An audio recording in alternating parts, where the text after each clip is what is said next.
My name is Omari Douglas, and you're listening to 11, the official theatre podcast.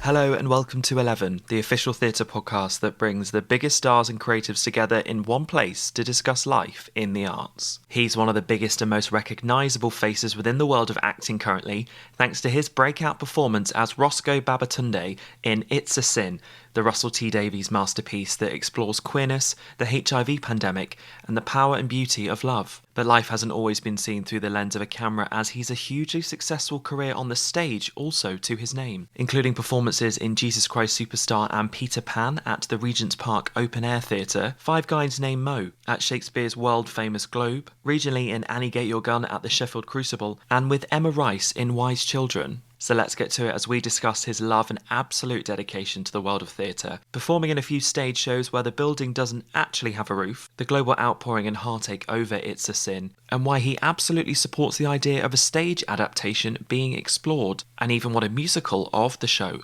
could look like. So here he is, up next. It's the wonderful Omari Douglas on this, the next episode of 11, the official theatre podcast.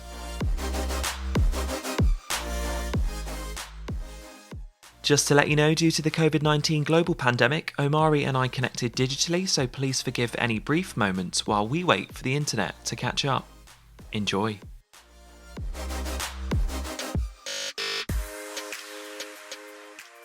He's one of the most famous faces in the world of acting right now, so let's kick it all off by saying welcome to 11. Hi, Omari Douglas. Hello, Will. That was like such a crazy introduction to have. Well, it's very, very true. You are literally one of the most famous and in-demand faces and voices in acting at the moment, because you are an actual superstar now. Like, from the first time I had the pleasure of getting to talk to you, which I know I've spoken about lots on my social media, and it was for Euphoria magazine through until now, it's been a crazy, crazy ride. And we will talk about that in a second. But before that, before everything else, some people might be thinking, oh, so I recognize him from television, but why is he on an arts and theatre podcast? So I think we should sort of talk about the elephant in the room, which is the fact that you are very proudly a massive theatre nerd, and you've had this most amazing career way before It's a Sin. Theatre is your thing. You love theatre. That basically, it just couldn't be more true. I have been a bit of a theatre nerd. I am like a self-professed theatre nerd, and I think it's been that way for, I think, as long as I can remember. And then it really did kind of take off, like when I was at secondary school, and I was kind of like obsessed to the point where I have a friend now, and she lives in Australia, and she's now like a life coach. And when we were at school together, she was a few years above me. But do you remember that radio station called Acu Broadway? I used to get home from school and like go onto my like really slow like desktop computer and log in, and me and my friend Becky, we would like simultaneously listen to this radio station together, and we'd be like, oh my god, they're playing this song, oh my god, they're playing Once on This Island, or like I don't know, just like anything, and we just get like super excited about it, and then go to school the next day and talk about the songs that they played. And like meanwhile, like, you know, we're messaging each other on MSN like, oh my god, I can't believe they're playing this song. So that is the level of sort of like musical theatre fandom that I was engaging in when I was like 13 years old. Don't blame it on your 13-year-old self. Don't pretend like you've changed. You're still the same. No, it is still the same. Like literally the other day, I just finished listening to the Out for Blood podcast about Carrie, and I've always like had a bit of an obsession with that show, but like I just got sucked into this podcast, and I did see, because I think it came out a few months ago, didn't it? I remember kind of like writing it in my phone, like, must listen to this podcast, because I did kind of know the ins and outs of it already, and it was so funny listening to that podcast, because they like interview other people who were just sort of fans of the show. And like they would talk, there's this amazing story in it about this guy who like stole the VHS from like the RSC archives, and it was just such a funny image in my head of him like running away with this thing to like then reburn it onto like another video and then take it back. But like that is kind of like how I was also like hunting for information about shows that like, because obviously like, you know, with YouTube and stuff, like there is, I don't know what it is, but there is now just this kind of like acceptance that like bootlegs just kind of like sit on YouTube now. But I mean, I remember even like 10, 15 years ago that like it did seem like this really like naughty thing that there were bootlegs on YouTube. And then I remember like I used to, you know, come home and like obsess over certain videos and then be like really upset when they'd like disappear like a few weeks later. And I'd be like, where has that video from the 1997 production of I don't know what? Like, why has it disappeared? But yeah, it's so crazy now that we've just kind of, I don't know what it is, but things are just kind of more accessible now. But I've just always loved being able to kind of, I guess it's that thing of feeling like that you know a lot about the show and that you've seen it without actually having seen it. Sometimes you just rely on watching a YouTube video, and yet it can make you feel like that you know absolutely everything about the world of the show. And I also feel really torn about bootlegs. I mean, not that we want to spend too much time sort of talking about that, but when I'm actually physically in a theatre and I can see someone recording, it's like I sort of go from like completely fine to serial killer mode within about 2 seconds. But yet, it's maybe a link to Carrie somewhere, but yeah, but like I literally feel like so frustrated when I see it. But yeah, I absolutely do what you've done, and especially during sort of the last sort of 12 to 18 months, especially with social media and sort of accounts that are dedicated to Broadway of the past, where you're like, well, I would never get the opportunity to see Ethel Merman in a show, but now thanks to some grainy sort of VHS that's been digitized, I can. Yeah. So it's interesting how our morals tend to sort of turn on and off when it comes to people taking out cameras in theaters. No, it's true, because I guess at the end of the day, it comes from an appreciation of the work that is happening on stage. But then, of course, there is a huge argument that then sort of, and a rightful debate to be had about sort of like, well, it's to do with all sort of copyrights and stuff, I don't know. But, you know, generally it is people who just appreciate the work. But then it's hard, isn't it, as you say, morally, because it's like appreciating the work and then putting it online also puts us in jeopardy. And I say us because it's we're sort of like trying to empathize on that side, and yet I'm also an actor, and it's sort of a weird thing to kind of straddle. But yeah, I mean, I guess we're all culprits in a way, not of recording mine, but I just find it hilarious that like in the 80s, like just imagining people in the 70s and 80s, like just it being the most bait thing ever to just kind of sit there with a camcorder sticking out of your bag. It's like, what? Yeah, because like even in this in the Carrie podcast, this cast member was saying like that the reason why that recording, that like kind of iconic recording of like the last show on Broadway was even available is because like he begged his stage manager to like literally tape a camcorder to the like DSM table or something like that. But I mean, yeah, we're definitely in a different place now where, and I guess particularly in the past year as well, when, you know, we have essentially been forced to make work digital.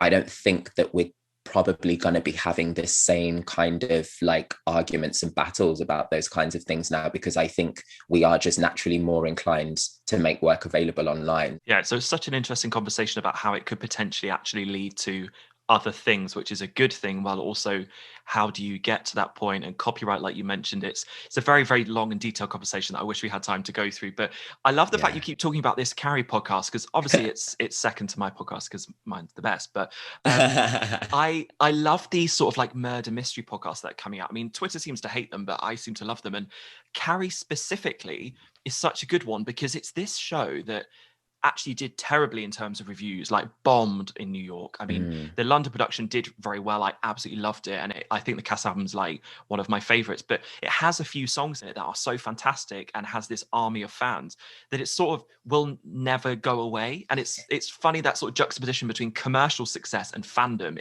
They don't meet. Yeah, and just the like kind of cult following of things. And I mean, I don't think I'm trying to think if I've been in a show where there has been this sort of like really sort of niche kind of cult following. Do you know, I don't think that I ever have. I think the closest thing that I have to sort of feeling that was I was in the revival of Five Guys Named Mo a few years ago at Marble Arch, and I wouldn't even say that had a cult following, but I think that there was a very particular following in that show because the show was like such a huge phenomenon in the 90s. Like, and amazingly, I met like, and obviously Clark directed this production that I was in, but I think by way of that we also met like a lot of other actors who had been in the production in the 90s, and like it was this huge phenomenon. Like it was crazy kind of like hearing just how successful it was, because it was such a kind of one of a kind show. Like, you know, the West End hadn't seen anything like it before. So I think doing Five Guys Named Mo, we did see a lot of return of like those fans of the show, that those fans of the show, and they, you know, they were very vocal. Yeah, it is strange when something kind of like can sort of bomb commercially and critically and still have this following. And I don't know what, I don't even remember how I even heard about Carrie. Like, but I was so always like keen to kind of like know as much as I could. And I guess like YouTube is the sort of like main sort of like resource for that. And as I said, I'd literally come home from school and I'd just be sort of like typing away at things and just like trying to find out as much as I could. But like just seeing that little bit of footage, and a part of me always goes, I'm like, is it really that bad? And like I look at certain things and I kind of go, oh yeah, okay, like this doesn't work. But there's definitely a part of me that's kind of like, I wish I could get my hands on it and sort of like pick away at it myself. Like if I had directed this production, then I would have done this. I would have taken away this bit and I would have maybe put away that bit. And I kind of maybe would have like, I mean, I adore Debbie Allen. Like I love Debbie Allen. And Fame, the film of Fame was probably like, I've said this before, like it was definitely like my showbiz rite of passage, that film. And I completely admire her. But what she got those women to do in that show is like crazy, like so crazy. And I can relate as well, because like you watch what they're doing in that show, like some of these numbers are like so high energy, and I can't believe that they're all singing in the way that they're singing whilst doing fan kicks and whacking their legs and like jumping into the splits and rolling around on the floor. And I can only imagine as a cast member what that would have been like literally glancing over at a person, because it's like that sometimes when you're in a show and you're just like doing this crazy high energy number and you're like struggling for your breath, and you like look over to a person and you're like, we're nearly there, we're nearly at the end now. So like there's so many things that I can relate to. But yeah, it's weird, isn't it? Just like how, I don't know, I just keep going back to this thing about just like YouTube is just such a good source of being, it's like a portal, isn't it? We read and we hear about all of these kind of like icons and legends past, these incredible performers. It's like we feel like that we deserve to see what they did, and we just want to see what they did and we want to appreciate it. So, you know, I definitely always yearn to do that. And I do have a thing about just kind of like looking kind of in the past. And I actually read a book last year called Razzle Dazzle by Michael Riedel, charts Broadway's history kind of right from the kind of like early 1900s, and how like these theatrical dynasties came to be, and particularly like the Nederlander organization and the Schubert organization. And it was just so kind of fascinating. I mean, we were talking about bootlegs, which is kind of like this sort of like underground thing that happens. They talk a lot about like ICE in the book, which was basically like 20th century like ticket touting, I guess you could say. And it was just like, it's basically just sort of proves like how much like, I guess from for as long as we can kind of like know, or basically since time began, like people are always trying to find like ways of just sort of like get into the theatre. And I loved reading that book, because it just sort of like, it kind of like reinvigorated me in a way, because you know, I was reading it in the middle of all of this going on with the pandemic, you know, and so it was just nice to kind of like revitalize like why I love it so much. I love that, because if anybody had any doubt before we even started this conversation that you were like a theatre nerd to the core, literally just listen to that and go, he's home, welcome. This is it. This is what we want. I have been exposed. I can only imagine what your life has been like for the past 12 months. And obviously before that as well, with filming and obviously the success. And while this year has obviously been so terrible for so many different reasons. And I think everybody's had their fair share of just, difficulty, if it's not mentally, then actually dealing with the pandemic itself. I can imagine for you, it sort of feels a little bit sort of like a seesaw in a way, because you've had some real difficult parts, but of course it would be a complete amiss to not say that it has been a pretty phenomenal year for you. I mean, you are, as much as I joke at the start, incredibly in demand, because you're on pretty much the biggest sort of hit show of the year all across the world. I mean, the world is obsessed, and Yeah. it's, one of the most successful all four shows in history. Like, I think episode 1 is like the most successful ever, smashing targets, smashing everything. In this 5 seconds that you might get just to sort of stop, think, and breathe, have you been able to take it all in? Is that even possible? It's definitely taken me a couple of months, and I'm sure, if I was to speak to, like, Callum or Lydia or Ollie or Nathaniel or David or anyone, like, it's definitely been not a kind of like gradual sort of like deacceleration, but it's definitely felt like it's taken a while to just sort of like settle into a calmer space. Like, particularly in the past couple of weeks, I feel a lot calmer, because everything was just so kind of, it felt like such an out of body experience. It really, really, really did. I was like a zombie for those first like couple of weeks after the show came out, because there was so much going on, which is amazing, and I've loved that, and I can, I mean, you can't ask for better, really. The way that the world, as you said, has responded to the show is incredible. But when it hits you like a wave in the way that it has, it was so hard to process. I was kind of like, and especially the fact that everything is coming through your phone, you're waking up every day and it feels like that there's this like huge thing happening to you, but most of it is being kind of like filtered through like your phone that's in your hands. You're not actually out there kind of like actually having that kind of like direct contact with people, which I don't know.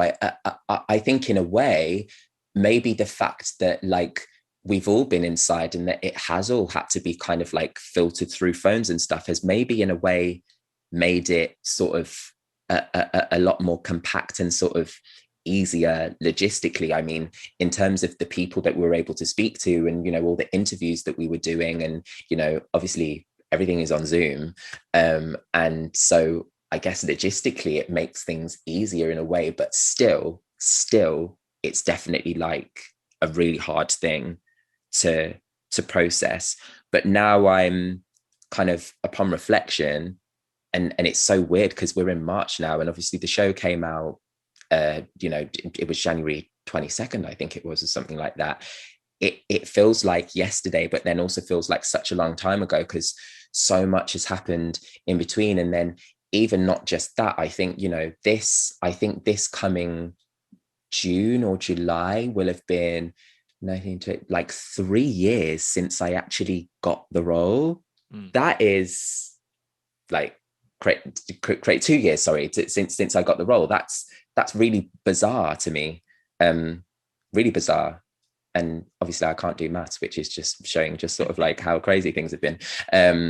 And yeah, I'm so grateful, though, so grateful, because in the world that we're living in right now, it's just kind of, it's so promising that a piece of television has been able to have the kind of impact that it has. And I think just with my peers and the rest of our community, and we've kind of felt so lost in a way, because I guess at the beginning of the pandemic, we were feeling like that our value as like artists and theatre makers and just anyone in the arts industry, it definitely felt like that, especially the government, like it felt like that we were really being questioned about like our value and sort of like what our worth is in kind of like the working world, because we're constantly being asked to kind of like quantify like what we do as work and like an occupation.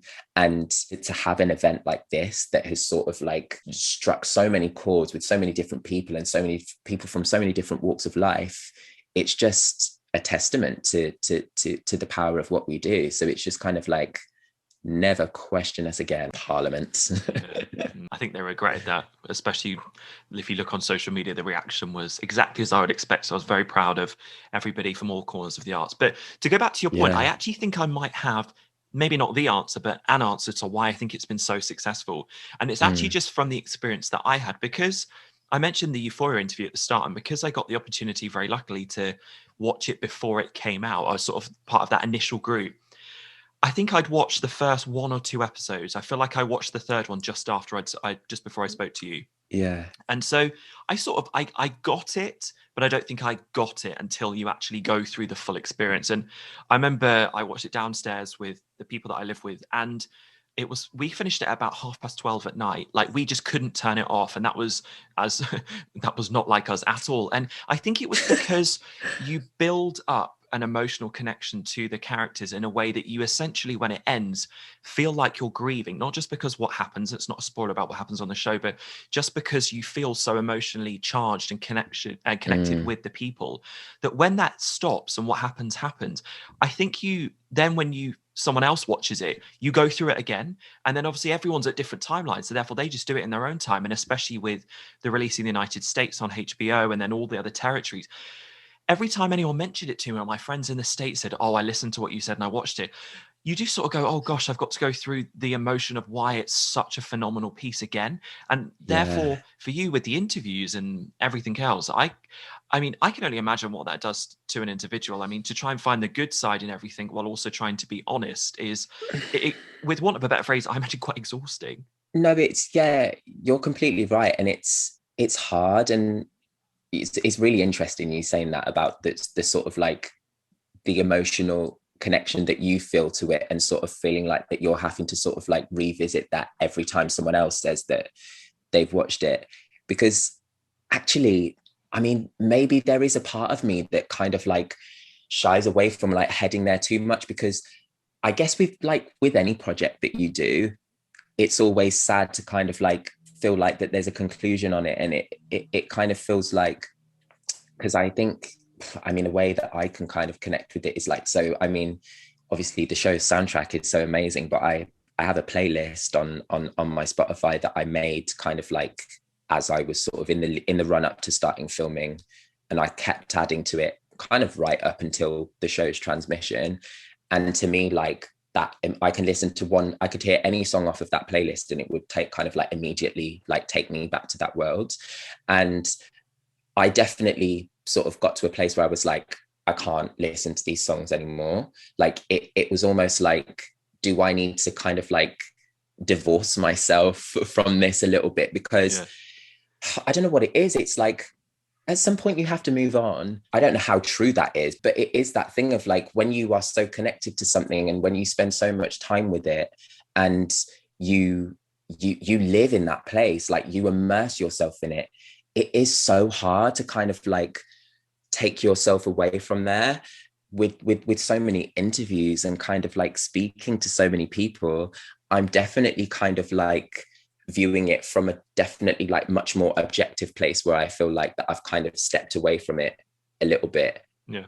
because I've had the time for it to kind of like settle and step away from it. But I guess in that's now, but I guess in the kind of like weeks, the couple of weeks after that we started, and obviously I spoke to you kind of a few weeks before the transmission. Like, I don't know, was it before Christmas or just It after? was I just after can't. Christmas, yeah. Yeah, it was just after Christmas.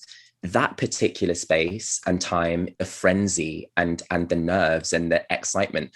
But quite honestly, I can say it was like way more nerves than excitement for me, because like there was just, it kind of felt like that there was so much going on in my head. It's like, oh my God, it's my TV debut in this like huge piece of like epic like writing. So it felt like that there was so much riding on it, you know. Mm. It was really scary. I can't lie. It was so scary. And it took me a long time to I was surprised with how kind of like comfortable I felt kind of like watching it with my mom, because I'd seen it a couple of months before. The producers had let us watch the show, and that was a really strange experience, like just sort of like sitting and watching 5 hours worth of yourself on screen. Like it was really difficult. And then, you know, I definitely was able to watch it with my mom, um in a different place. Definitely, like, it was easier for me to kind of like feel proud of the work, and like I was always proud of it, but it's always just a bit of a jarring experience, isn't it, to just kind of like watch your work, especially when there's like 5 hours of it. It's like, oh my god. But yeah, it's really crazy. It's definitely been a ride, and like a really kind of like huge personal experience for sure. Whenever there's anything that's on television that's written in such a fantastic and groundbreaking way, the obvious questions around if that could perhaps translate to the stage come up. And so I know that that's been asked lots and lots. I can see you smiling. Do you think that that would work? You know, would you support seeing an adaptation of it, or do you think it only really works for screen? Does it only sort of work in one medium, or do you think it could work? I guess in the right hands, anything can work, can't it? I think there have been much kind of like crazier ideas about sort of translating or moving something to the stage, and still it works, you know?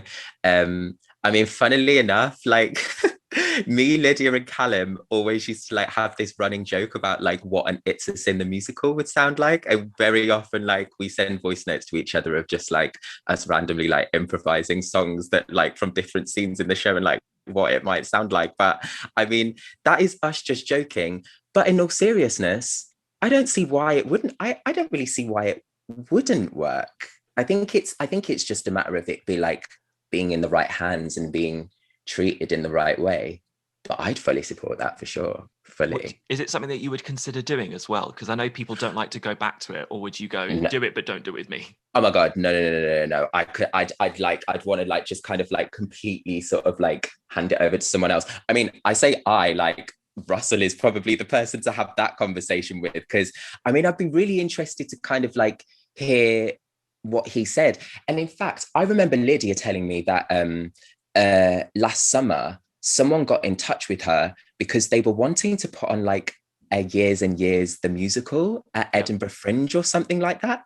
I'd be really interested to kind of like hear what Russell would have to say on that, because like these are his babies, aren't they? Yeah. And like to sort of like hand it over into someone else's hands, because that's the thing, isn't it? Like a lot of the time, most, like, you know, if you think about someone that writes a novel, they don't, and obviously there are instances where they do have kind of like input into the creative process, but like they don't necessarily write the book for like a stage adaptation of their work. They just kind of pass it on to someone else and hope that they kind of do the work like justice.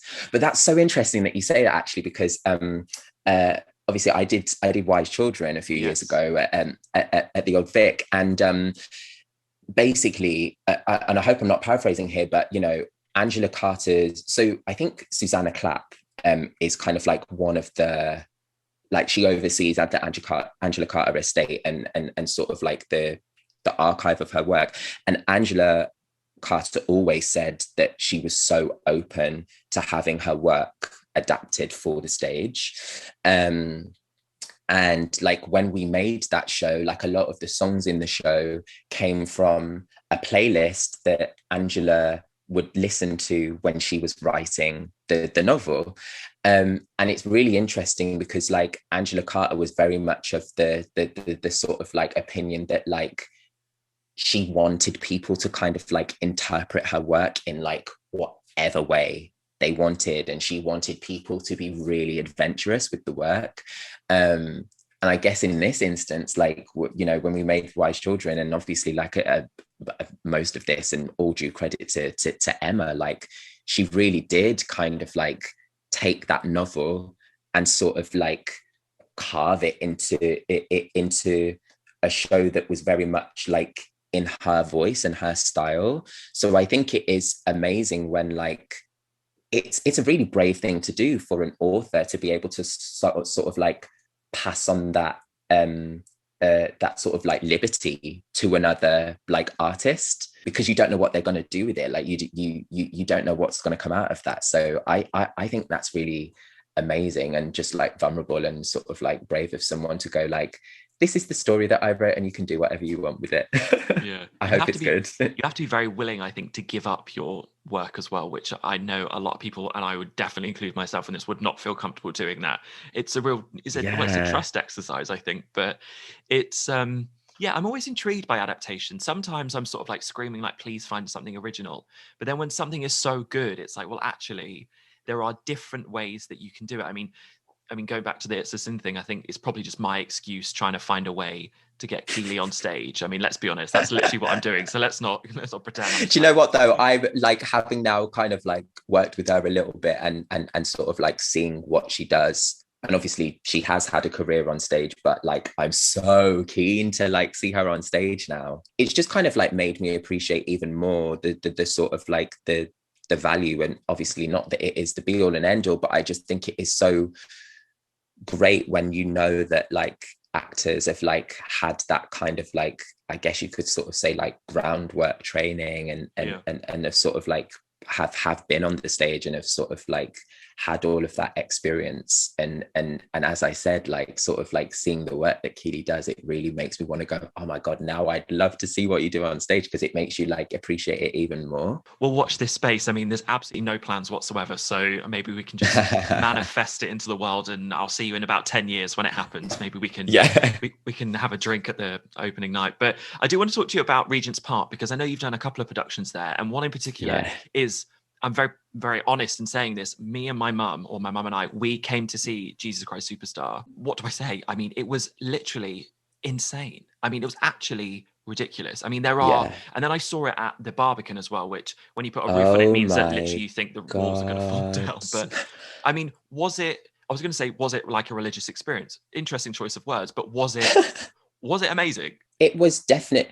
You know what, it's so hard to kind of like nail one thing down as like, this was the sort of most incredible theatre experience of my life, because I've taken something away from everything. But like, if there was to kind of be like a top 3 or like top 2, Jesus Christ Superstar is like hands down in there for sure. I absolutely adored that experience for so many reasons. When I was in my third year at Arts Ed, and just as we were leaving, there were a few of my friends from my year that did Seven Brides for Seven Brothers at Regents Park. So I saw that, and obviously I was seeing them every day and kind of like speaking to them about it, and they were just sort of saying like how magical the experience was of just kind of like working outdoors and like having all of the elements around you.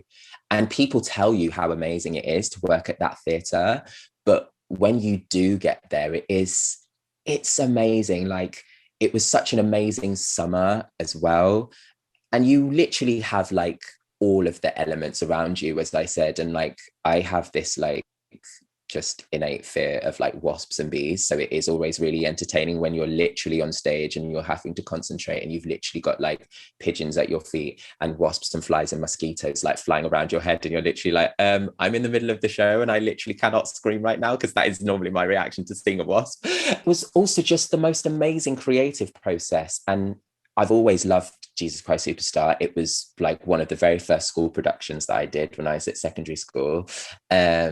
And like, amazingly as well, is all the principal cast in that show of Jesus Christ Superstar at my secondary school. Like, they've all gone on to have like amazing like career, like acting careers, which is so cool.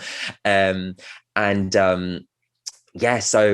on the first day, we met like Tom Deering and Tim and Drew, and we all basically like, I mean, this sounds really wanky, but it isn't. But we just kind of like lay about on the floor in a studio, and we just listened to that original concept album. I guess at the beginning, it's not that it was kind of like hard to understand, but I mean, Tim from the very beginning, and Tom, and also Tom Scott, the designer, it was so amazing. You know, they were saying, we are really kind of like trying to make this production a very much like a reverential production to that original concept album. And I was kind of like, oh, well, what does that mean like for us, like, you know? And kind of, we were very much just sort of, Tim was so keen for us to just like engage in the musical experience of just sort of like, we are on stage and we are just performing this music. And actually, as it went on, you were realizing like what an amazing license that was to be given, because I think about that final number, Superstar, I mean, where we're just completely dead, really, like physically and stamina wise. And you've got like Tyrone like behind you, like absolutely sort of like bearing his soul behind you, just so incredible. And this amazing orchestra that Tom Deering had like brought together. And I just remember like it was euphoric to just like dance that choreography on that stage. And sometimes it was raining, and sometimes the sun was beaming down on you, and sometimes it was pitch black and you've got all of these lights blaring at you. Like that kind of feeling that you get like when you're performing a number like that is completely, it's incomparable, really. It's just it like elevates you. And that show was so transcendent, and people said that to me that watched it, but it definitely felt like that, like being a part of that production. It was just so magical. And like I don't want to sound like I'm exaggerating, but like it really was just so amazing. And I saw it then in 2017, which was when they kind of mounted it the second time. And I can't lie, like it was quite strange watching it that time, because it was almost like having an out of body experience. It was just sort of like, oh, this is still quite fresh. Oh my God, this is so weird, but I still enjoyed it. But then when I watched it at the Barbican, I lost my mind. I completely lost my mind. Like I just couldn't believe what I was watching. And obviously it was really interesting to kind of like see how the show had evolved and sort of like how little things had changed. But still, it felt like this just such a unique, like theatrical, like experience. And I think just from knowing the kind of like different adaptations that we've like seen of that show over the years, and like I saw the production at the O2, that was like 2012 maybe, I think, I can't remember, but like the show has been conceptualized quite a lot, and I guess that's kind of like understandable, because you know it's a biblical story on stage, really. So it's sort of like you don't always want to do the same thing. But I just think like what Tom and Tim and Tom and Drew and like all the creative team like managed to achieve in that show was just something so special, because it was so simple. And you know, I remember like Tom Scott like talking about the design of the show and kind of like saying how he wanted it to be kind of like ambiguous in the way that it kind of was, it was current, and yet it also seemed kind of ancient. There was just something about it where it was able to kind of like straddle so many different worlds, and it was just so unique and amazing. I absolutely loved being in that show. Just amazing. And also, who doesn't love a show where you can belt and you get to throw glitter at a half-naked Jesus? I mean, it ticked the every glitter. Oh my God. I actually had like a I was doing like a clear out the other day, and of this like old like show makeup bag, and found this like little pot of Carmex, and I opened the Carmex and there was so much glitter in it, and I was like, that can only be from that show. Did you have the same experience in terms of performing outside? Because as an actor, there's so many different variations in terms of literally performing with a roof and performing without a roof. What about when you sort of get that in between with the Globe? Does that sort of play to both sides, or is it essentially, you know, a roofless theatre? Do you know what's amazing about the Globe is that it feels, for all of its openness, it actually feels really intimate, because I think it's Glyn, like, you know, Glyn gives you this introduction and sort of like induction, I guess you could say, like when you first step onto the stage. And obviously Emma was, you know, used to, you know, she'd mounted a few productions there by this point, which, because it was Tristan and Isolde that I performed at the Globe. And there is such a kind of like specific thing about making sure that you address like all sides of the of like your playing space, because it's so strange that they're kind of like literally in your peripheral, in front of you, and also at your feet. So it feels like you're having this like 360 experience of like people just kind of like being there. So there is this real sense of intimacy more so than I think you do. Like, obviously there is an intimacy in Regent's Park, but I think because you are completely open and there's no roof, there's this sort of like much kind of like broader vastness there. But with the Globe, because you're almost like shielded by this roof and you've got all these people surrounding you, it feels like that you're in like their embrace. They feel so close to you.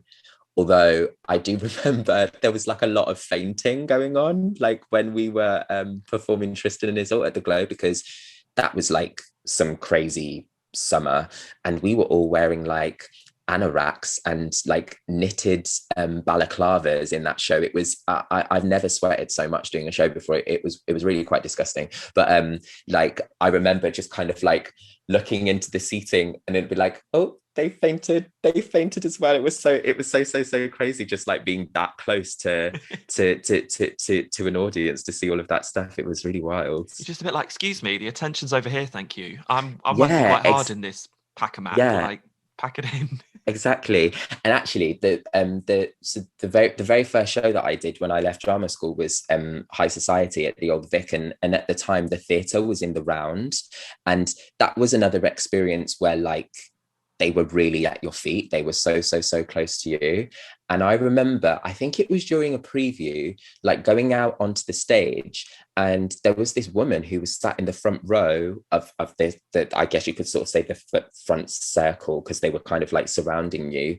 And she had a full like meal from like Gourmet Burger Kitchen on her lap. I am me, actor, like literally performing the show, and at my feet there's like a milkshake and fries and a burger. I was like, I'm always like, I love the sort of like the audacity of like certain theatre goers. Like some people get really angry about it, and obviously like I get that, but I just find it really funny. I just think it's really entertaining, just sort of like seeing the liberties that people take when they like come and watch a show, because it's like they just really want to get comfortable and stuff. But I was just like, what are you doing? This is so bad. I think it's because we would never do that. Like, I get angry if people cough around me. Like, never mind doing anything else. I'm like, excuse me, you're breathing too loudly. I can't hear what's going on the stage. So if someone got a bloody meal out, I actually think I would explode. I know. Oh, I don't know how you kept your cool. I feel like you need more for that. But I have had quite a lot of like sort of, I guess you could say to a degree, almost like immersive kind of like theatre experiences, or like unique sort of like audience sort of actor experiences, because it was the same with Five Guys Named Mo as well.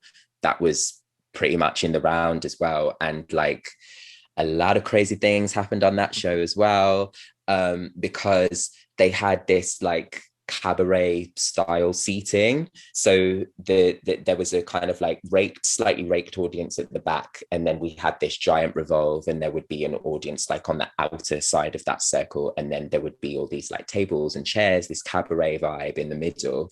And a lot of our action, we'd be like interacting with them and walking through the middle of this circle, and like so many of us got groped and like had like bums squeezed and all that. It kind of got to the point where like we'd come off stage and we'd be like, are we even surprised by this anymore? Like there was always something crazy that would happen. And I do remember once being on the Revolve performing and turning around to an audience member, and a guy had a Pizza Hut on his lap, like with the box, and was just eating the pizza.